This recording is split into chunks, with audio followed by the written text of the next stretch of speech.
The footage you're looking at right now was shot with the Runcam Wasp, a new camera for the DJI FPV system from, of course, Runcam.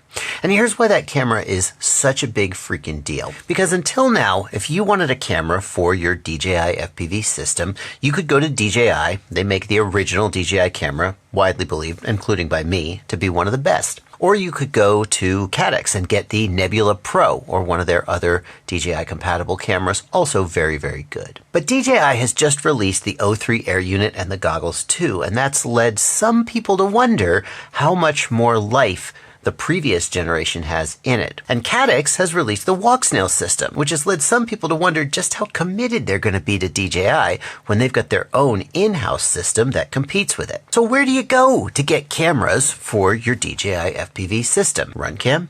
I'm Joshua Bardwell, and you're going to learn something today. Before we start talking about the Runcam Wasp camera, there's something about the video transmitters for this system that we got to get out of the way. On the left here, we have a Caddx Vista video transmitter, and on the right here is the Runcam Link video transmitter. These are the video transmitters that you will get when you buy a Caddx Vista, Caddx with Nebula Pro, or a Runcam Phoenix, or a Runcam Wasp camera. Whatever camera you buy from Runcam or Caddx or DJI, you will get this video transmitter. Oh no, I'm sorry.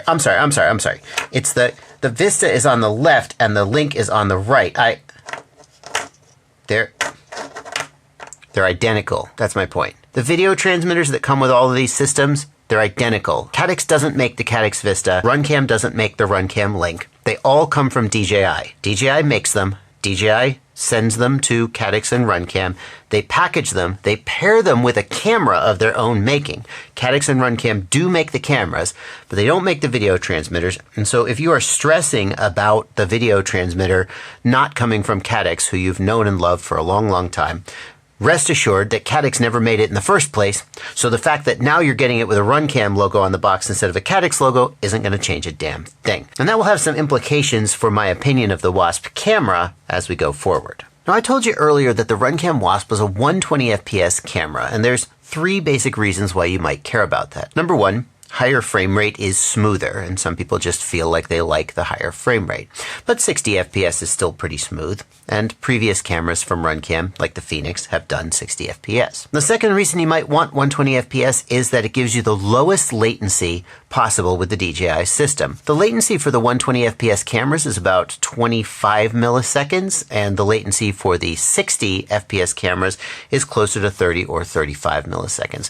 Now, that latency will go up as you fly farther away. People who know the DJI system already know this.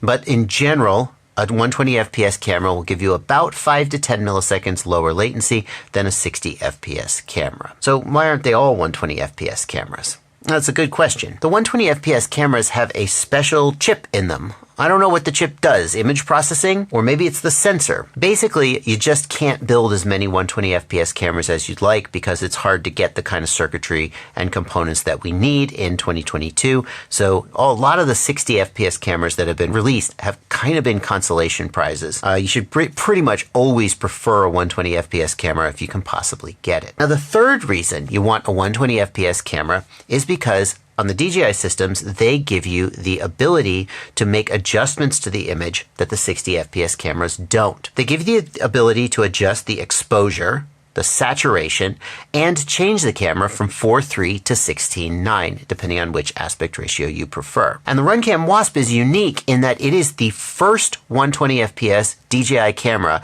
that doesn't have that capability.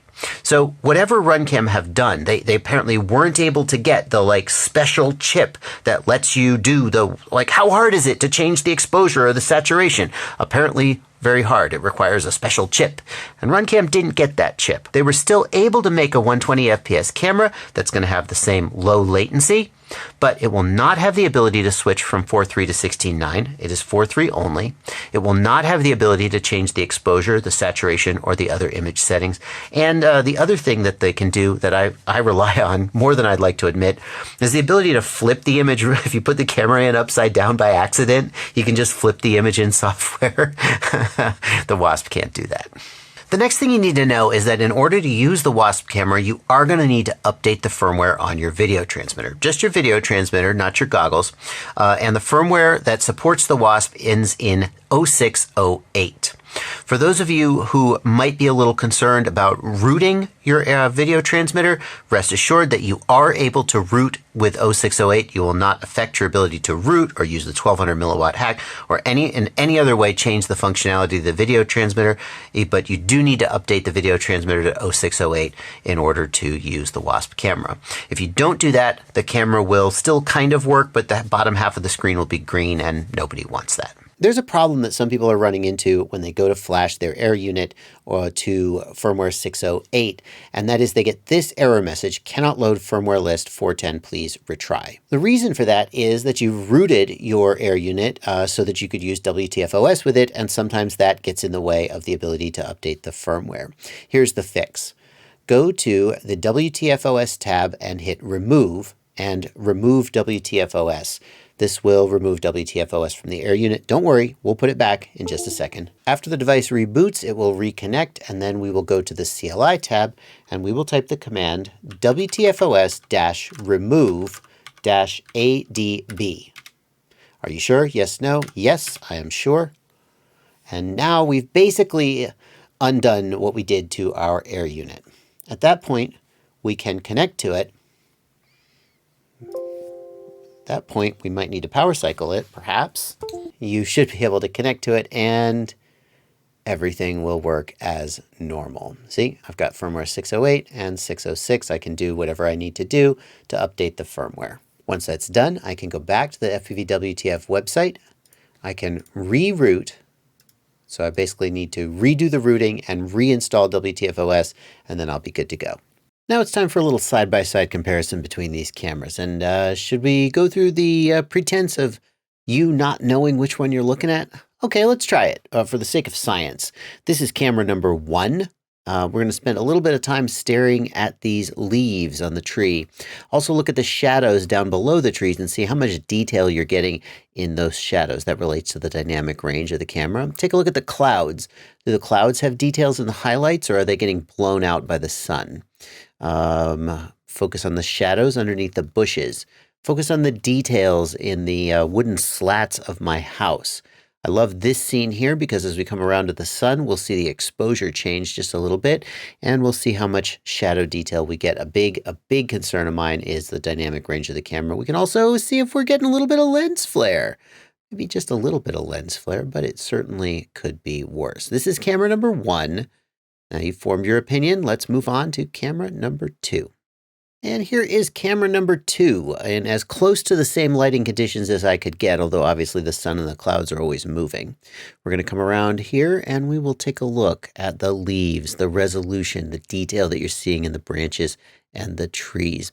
The shadow detail, how much dynamic range do we have? The exposure. Bear in mind that if this is the Vista camera or the Nebula Pro, we could adjust the exposure by turning it up and down, whereas that is something that the Wasp cannot do. But if this was that camera, then all of the settings would be on the default middle settings, because that seems fair. We come around here and we'll take a look at the shadow detail and the way it handles the exposure, and of course any lens flare that may be happening. And then we'll go to camera number 3. That was camera number 2. And here's camera number 3 for your comparison. Coming around to the trees, take a look at those leaves and the details. Take a look at the shadow detail. Do you even see a difference? Maybe you need to go back and double check. We'll keep doing the test though. We'll come around to the right here and we will take a look at the house. Any minute now. There we go. Looking at those clouds, check the highlights. How much sort of range is there in those highlights? Are the clouds just big blown out white splotches, or do you see some gray? And here we can see the exposure change and the lens flare for the lens, as well as the detail in the shadows of this big bunch of trees. Well, I will reveal to you that camera number 1 was in fact the Runcam Wasp, camera 2 was the original DJI camera, and camera 3 was the Nebula Pro. And you can take from that what you will. I think they all look really good. myself. There are some little nitpicks you could notice. Seems like the saturation of the Wasp is a little higher, but you could turn the saturation up on the original DJI camera and the Nebula Pro if you prefer. Now we're going to fly the Wasp, and this is just the Wasp, and we'll do a little bit longer flight so you can get a sense of whether this is something that'll work for you.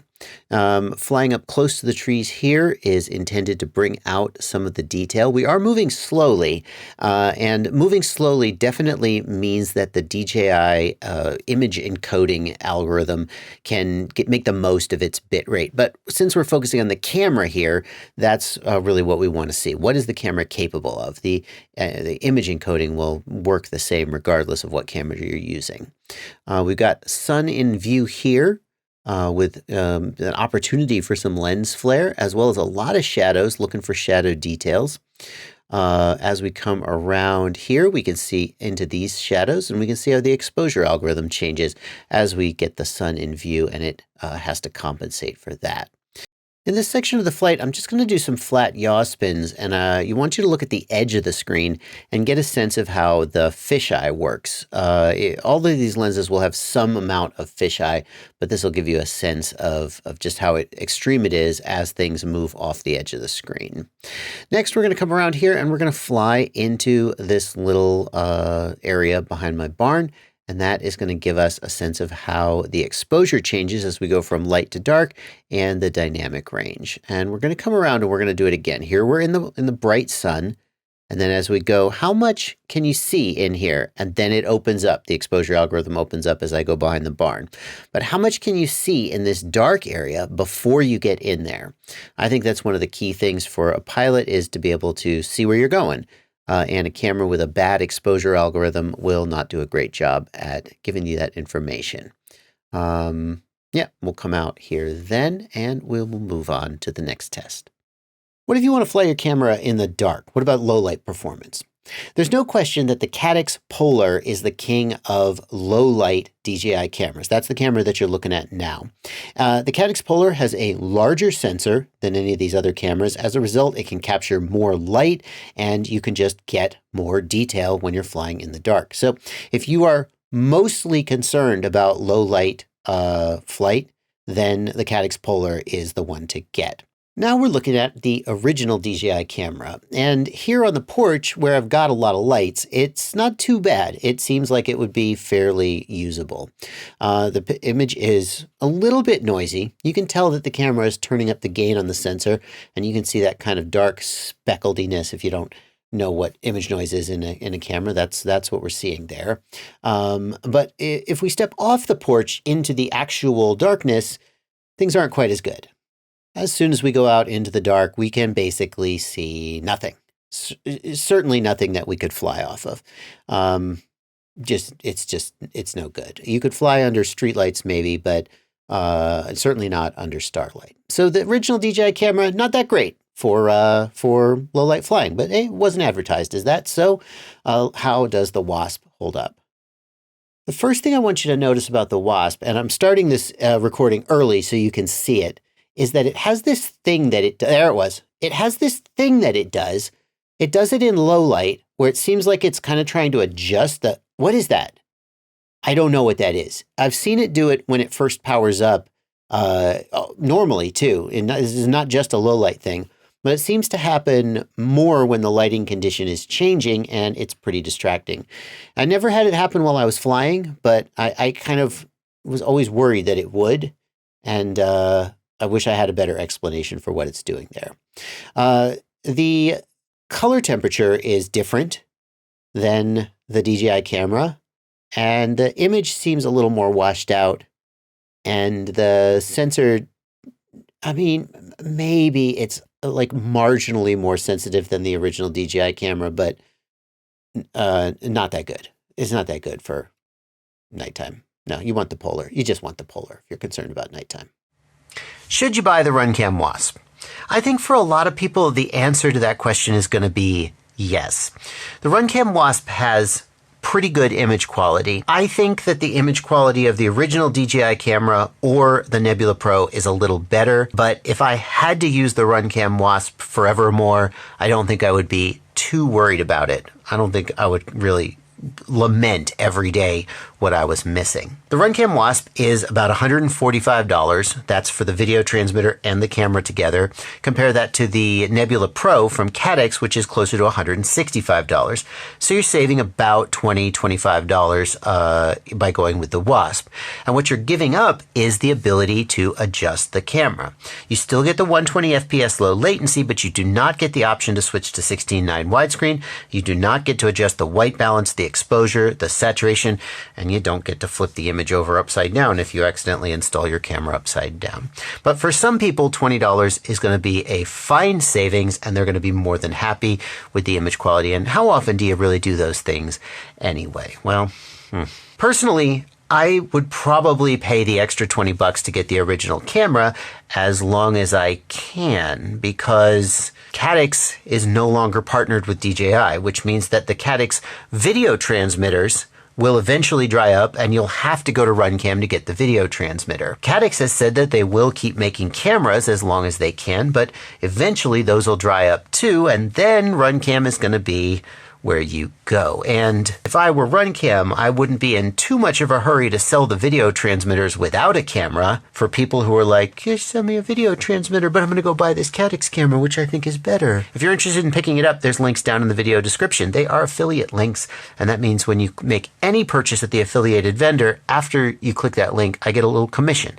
It's an easy way for you to support the channel. It doesn't cost you anything extra, and I sure would appreciate it. What do you think? You happy with the Wasp, or you feel like it's a letdown? Let me know in the comments. I'll be reading and responding, and I'm interested to hear your thoughts. Happy flying.